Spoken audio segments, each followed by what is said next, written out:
Az olduğu için. Evet, az olduğu için. Günde kaç tane satabiliyorsun? Ya işin şeyine bağlı. Yani her zaman belli olmuyor. Bu tezgahta senin mi yoksa? Yok değil. Sadece simit tezgahı. Aynen. Bir simitten ne kadar kalıyor tabii? 1 lira kalıyor mu? O kadar. Şükür gene yapılacak bir şey yok. Ben rahatsızım hep ayağımdan ondan dolayı. Mecbur yani. Yani şimdi neticede az veya çok. İnsan kendi ekmeğini kazanması çok değerli bir şey. Aynen öyle. Yaptığın işi küçük görme. Asla. Başkasına yük olmadan kendi Yalnız bir sıkıntı var, lafınızı kestim. Bir o arkadaşı bulamadım. Bir hafta önce hatta seni çevirmiştim, hatırlıyor musun? Gazetecisin değil mi sen?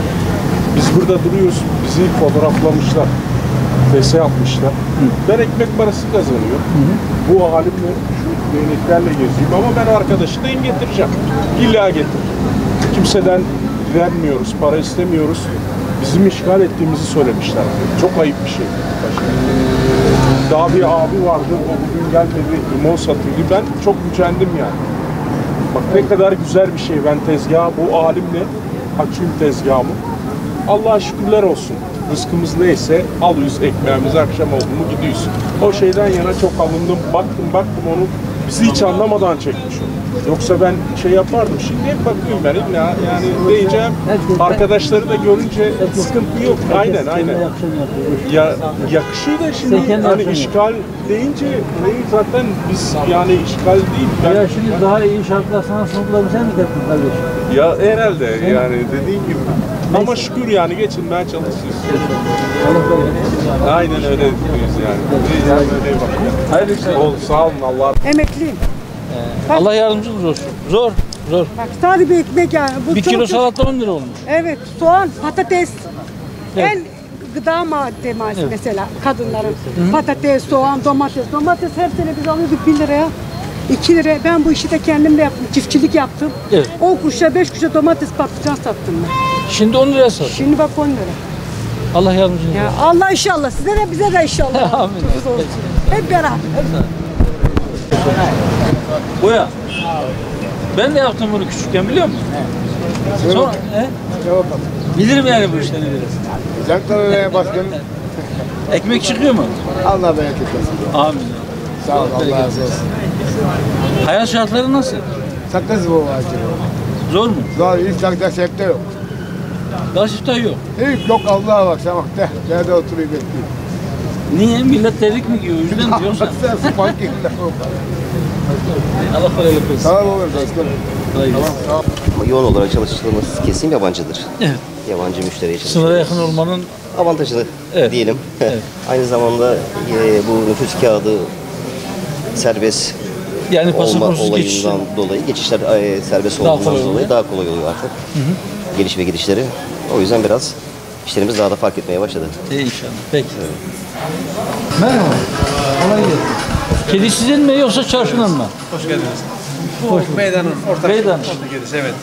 Burada barınıyor. İyi. Burada barınıyor. Nasıl? Gündemimiz inşallah. Sizin işleriniz nasıl? Bak Bin kanatlarını şükür. açmaya başladı. Bin şükür. Onu da sevdim. Ezan için, Kur'an için kim varsa beraberiz. Evet. Bir sorun yok. Hiç. Bir sorun yok. Bir milim fark yok. Mesele budur. Hayırlı işler. Allah razı olsun. Allah Size de. sizden razı olsun. Evde berabersiniz, burada berabersiniz. 24 saat beraberiz Ömür başkanım. beraber. İnşallah Ya Allah Allah kısmet ederse. cennete de ayırmasın. Amin, Oraya kadar amin, beraber amin, olun amin. inşallah. Allah razı olsun başkanım. Nasıl işler? İyi Allah'a şükür be başkanım. Uğraşıp duruyoruz işte. Allah kolaylık versin. Sağ olun. Bir şey ikram edeyim. Sağ olun. Ne zamandan beridir bu işi yapıyorsunuz? Bu 1958. Babadan, dededen babaya, babadan bana kaldı başkanım. O işi devam ettiriyor. Şimdi Başka bu bir şey yanmadan yapma. önce ayakkabıcıydık. Evet.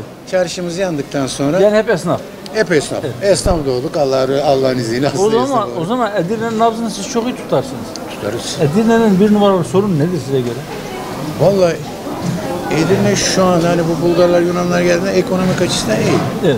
Ama belediyecilik yok be başkanım. Sistemimiz yok yani. Evet. Hizmet yok.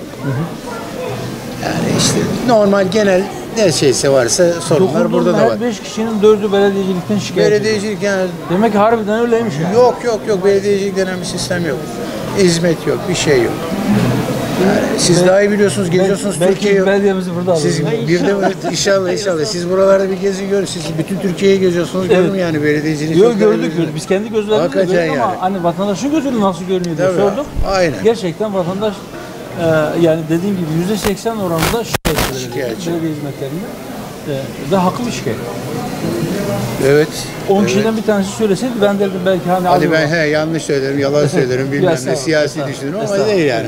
Neyse odur bizim Peki, gözümüzde. kolay gelsin. Sağ olun, Allah Hayırlı razı işler olsun. olsun. Görüşmek Sağ olun. Allah kolaylık versin. İyisiniz olur. İyidir. Vallahi öyle. İşler nasıl? Buna şükür. Devam. Çalışıyoruz. Allah bereket versin. Sağ olun. Peki hayırlı işler olsun. Sağ olun. Allah bereket versin. İşleriniz nasıl? Buna şükür. Allah bu günleri aratmasın. Şükretmesini bileceğiz. Evet. Siz çok turistlere hitap eden şeyler satmıyorsunuz. O yüzden mi? Biraz daha düşük. Eski 60 senedir aynı çizgi. Allah kolaylık versin. Büyük annemizin başörtüsü, annemizin başörtüsü. Allah kolaylık versin. Allah bereket Allah yolunuzu açık etsin. Allah bereket verirse az da yeter. Bereketsiz çok bile yetersiz. Kanaat edeceğiz. Buna şükür. Allah'a emanet olun. Hayırlı işler. Nasıl işler? Teşekkür ederim. Çok şükür. Bin şükürler olsun. Hangi tarafa bakıyorsunuz? Buraya mı buraya mı? Burası. Bu kapının pasaportsuz sadece kimlikle geçilebilmesi ne kattı size? Yani Ya biraz şöyle- gidiş geliş arttı mı? Tabii ki. İşlerimizde %50 değil %80 desem yine yeri var. Çok şükür. Öyle bir artış oldu Tabii. yani. Ya bereket versin. 2 hafta önce biz doğudaki sınır kapısındaydık. Daha doğrusu doğudaki sınır ilimizdeydik. Orada esnaf dediler ki her tarafta artık geçişler serbest. Bu Covid-19 dolayısıyla bir PCR testi isteniyordu bir zamanlar. Tabii. Biz de hala isteniyor. Bir sebebini anlayamadık. Ya nasıl olur dedik. Burası ayrı bir cumhuriyet mi? Basın toplantısı Onları yaptık. siz Dile getirdik. diyeceksiniz başta. Onu kaldırdılar onu. Onu kaldırdılar. Yani bu küçük bir şey bile bazen Evet. yani mesela pasaportsuz geçiş, pasaport yerine kimlikle geçiş %50, %80 turist akışını arttırıyorsa Çok bazen böyle çok küçük bir adım çok güzel gelişmelere sebebiyet verebilir. O anlamda Ya bizim şikayetimiz yok. Biz 50 senelik esnafız aşağı yukarı. Biz hepimiz emekli olduk buradan. Oğlum idare ediyor. Oğlum bankacıydı, bıraktı işte şimdi buraya geldi. Babayım şimdi esnaflıktan şikayet yok. Peki başka Edirne'den hizmet alamama ile ilgili bir şeyiniz hizmetimiz hiç yok efendim. belediye hizmeti. Belediye hizmeti hiç yok. Gelin benim evimin önünü bir çekin. Görün yani ağlar insan. Böyle çukurlar oldu. Niye kazdılar. böyle? Bilmiyorum. Ondan sonra o çukurlar için şikayet oldu herhalde. Getirdi kırmızı bir toprak. Mübalağasız. Tarladan kırmızı bir toprak döktü orayı. Allah'tan ki benim balkonum kapalı. Açık olsa orada oturup mümkün değil. Evet. Yani her dakika balkon yıkaman gerekiyor. Bir kişilik bir apartmanda oturuyorum. Ben 2 kişiyiz benim gibi düşünen. Hepsi böyle bakıyor. Ya bir sağına soluna bak bakalım ya. Belki çalışan... Dünyada ne oluyor, ne bitiyor? Yani öyle. Başka bir alternatif var mı, yok mu? Değil mi? Bilmiyorum işte. Ya ben yanlış düşünüyorum. ya Yok yok herkes siz çok haklısınız. haklı. Siz haklısınız. Yani biz işte hayat tecrübesi böyle. 50 senelik esnaf. Doğru bildiğiniz yolda tek başınıza da olsanız yürümekten Ben korkmayın. asla vazgeçmem. Yok zaten sizde korkacak göz yok. Ben onu görmedim ben. Şimdi bir komşumuz önümüzde dersten bir mesele anlatayım. Kendini intihar gibi balkondan, camdan düşüp de ben de ilk duyanlardan olduğu için beni karakola falan çağırdılar. Şimdi benimle dalga geçti koç sordu. Küçük benim evladım yerine. Teyze dedi işte yazayım mı şöyle yazayım. Yaz dedim, deveden büyük fil var dedim. Ben de seni başka bir şikayet ederim dedim. Sen dedim doğru mu yaptığını zannediyorsun dedim. Ha benimle aklınca dalga geçti. Oradan komiser çıktı. Yaşa teyze dedi buradan Yunan'a gidelim. Yunan ne be dedim oradan öte gideriz evelallah. Ne var sanki? Evet. Yani doğruluk, dürüstlük inşallah bitmez. Bitmez inşallah. Bitmeyiz. Ha, amacımız o ama bizler artık yaşlandık. Bizim sloganımız o zaten. Dürüst siyaset, gerçek adalet. İnşallah. Allah İnşallah. razı getirir. İnşallah. Daha önce duymuş muydunuz bizim partiyi? Ya televizyonda ben hep dinliyorum. Hep sucuğunu bana anlatma. Gazete Evet. güven Yo, yo. istersin. Gazeteci. Televizyonlar çok bizden bahsetmez. O yüzden söylüyorum. Öyle mi? Tabii. Ya bilmiyorum valla. Hepsini dinliyorum. Öyle kanal falan ayırmam. Nerede bir açık oturum varsa kim olursa olsun dinlerim yani. Öyle.